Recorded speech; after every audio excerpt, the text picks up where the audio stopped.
विधानसभा इतिहास रेकर्ड प्राय 2 दशंधि पर राति तमाम चलिला विधानसभा भोर 4:29 रे पारित है विश्वविद्यालय संशोधित बिल 2024 प्राय 12 घंटा धरी चलिला आलोचना आ बिल नहीं शासक विरोधी घबाघट आलोचना होता। बीजेडी विधायक अरुण साहू कहते 2024 रे जो बिल अणा 1998 बिल को संशोधन करा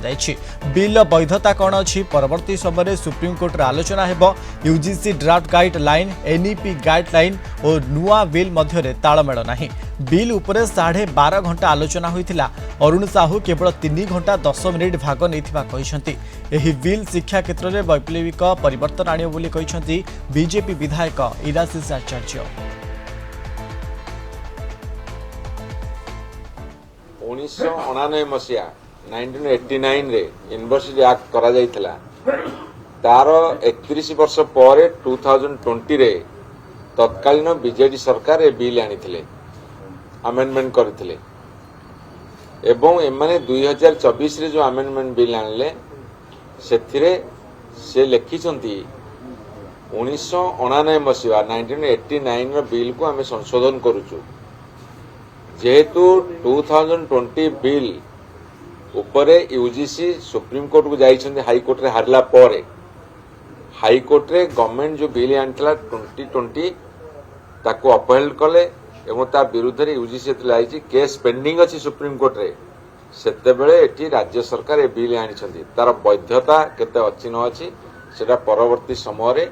सुप्रीम कोर्ट रे आलोचना हबो। तरबरिया भाबरे से बिल आनिबार कारण कोन ना, जेहेतु सेमाने 2020 मसीह रे बा 4 वर्ष तले जेहेतु विरोधी दल थिले एवं सेमाने यूजीसी की लगेई करी केस करथिले एवं सेमाने जेहेतु बिल को विरोध करथिले, तेणु तांकर जिद्दी रखिबा पई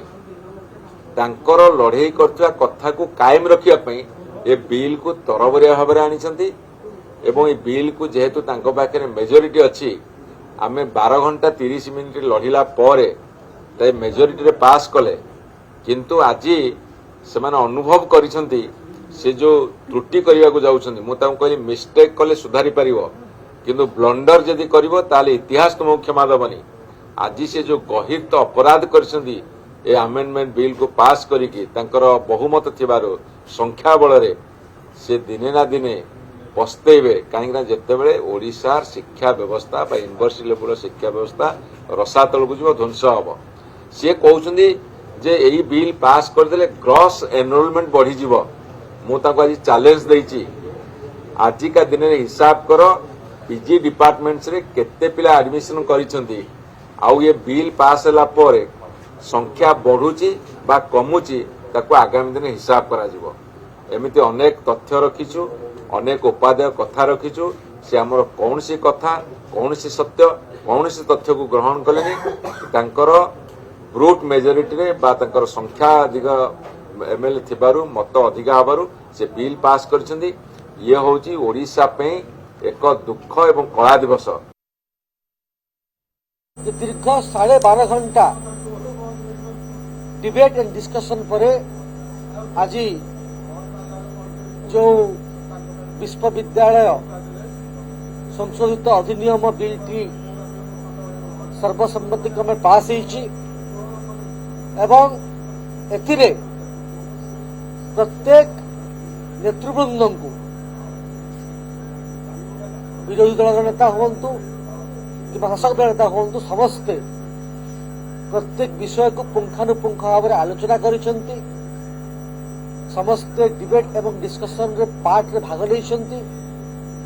क्लॉज बाय क्लॉज मध्य डिस्कशन होईछि, तार उत्तर मध्य प्रत्येक कथार उत्तर टिकिनिकी भाव मान्यवर उच्च शिक्षा मंत्री उत्तर देइसेंती एवं एहा एक ओडिशा रे निश्चित भाव आपण देखिबे विश्वविद्यालय क्षेत्र में शिक्षा क्षेत्र में एक वैप्लविक परिवर्तन आनिब। संपर्क में अधिक आलोचना करने आम सहित फोन लाइन जोड़ी सीनियर करेस्पॉन्डेंट प्रीतिकांत नायक अच्छा। प्रीतिकांत जो भाव में दीर्घ 12 घंटा धरी अधिक आलोचना होता विधानसभा तेज बर्तमान समय जब आम कह विश्वविद्यालय संशोधन बिल पास हो विधानसभा देखो मनोज काली राति सारा विधानसभा चली चर्चा आलोचना राति सारा है 12 घंटा रु अधिक समय धरिकी जो बिल को ऊपर आलोचना होता ओडिशा विश्वविद्यालय संशोधन बिल ये बिल टी 2020 रे विधानसभा रे अमेंडमेंट होता पुणी गत काली ये बिल आलोचना होता कंसिडरेशन मोशन को आसीला क्लॉज वाइज आलोचना होता और आज सकाळ 4:29 समय रे ए बिल पारित होइछि विधानसभा रे किंतु जदि आपण उभय पक्षंकर शासक विरोधींकर जुक्ति देखिबे बिजु जनता दल कहूछि जे एथिरे त्रुटि रही सरकार नियंत्रण हरौचंती विश्वविद्यालय उपरु तेणु याकू सिलेक्ट कमिटी को पठा जाओ विचार पाई किंतु सरकारी दलर जुक्ति मंत्री उच्च शिक्षा मंत्री जुक्ति जे ये जो बिल टी आसी ये विश्वविद्यालय को आहरी ऑटोनोमस करिवो आहरी से स्वयं शासित करिवो जो ऑटोनोमी सेमान को आहरी अधिक मिलिवो यही जुक्ति भितर 12 घंटार कारण विधानसभा जो विधि व्यवस्था थिला जे राति सारा आलोचना होबा नुआ कथा नुहे आगुरु मध्य आलोचना हेछि किंतु दशंधि रु अधिक समय धरिकी यदि आप देखिए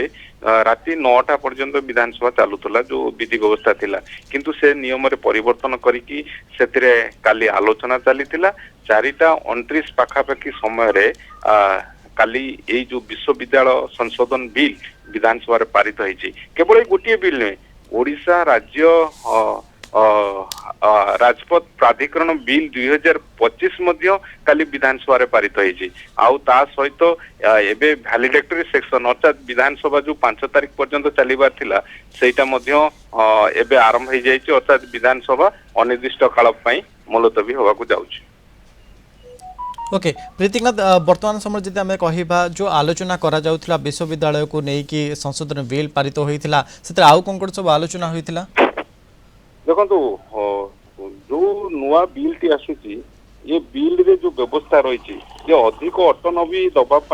राज्य सरकार चाहिए विश्वविद्यालय गुड़ी को जो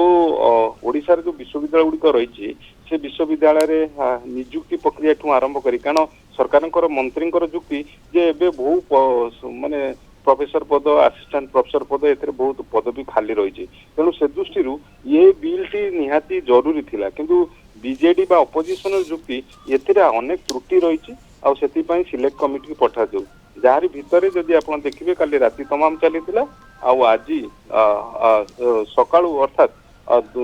ओडिशा विश्वविद्यालय संशोधन बिल विधानसभा रे पारित होइछि आ विधानसभा मध्य सरीछि।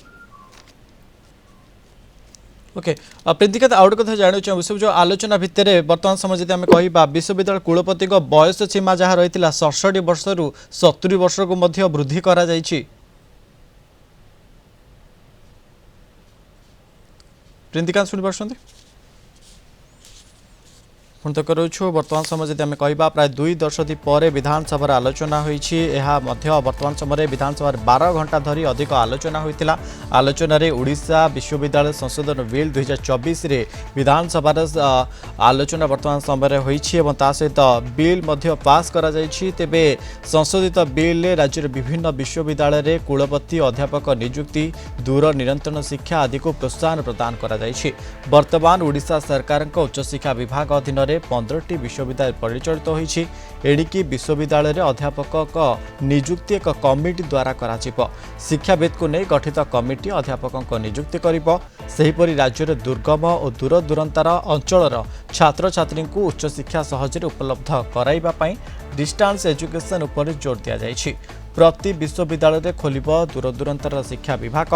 तेबे समस्त विश्वविद्यालय सिनेट द्वारा परिचालित हेबो सिनेट रे शिक्षक प्रतिनिधि छात्र प्रतिनिधि विश्वविद्यालय प्रशासनिक अधिकारी पूर्वतन छात्र और शिक्षाविद स्थान पाइबे सेहिपरि विश्वविद्यालय कुलपति बयस सीमा 67 वर्ष रु 70 वर्ष को वृद्धि करा जाइछि। तेबे 3 जणिया कमिटी माध्यम रे कुलपति चयन करा जिवो तेबे कुलाधिपति तथा राज्यपाल एही कमिटी रे मुख्य रहिबे तेबे जड़े सदस्य कुलाधिपति द्वारा मनोनीत हेबे आ अन्य जड़े सदस्य को राज्य सरकार नियुक्ति देबे।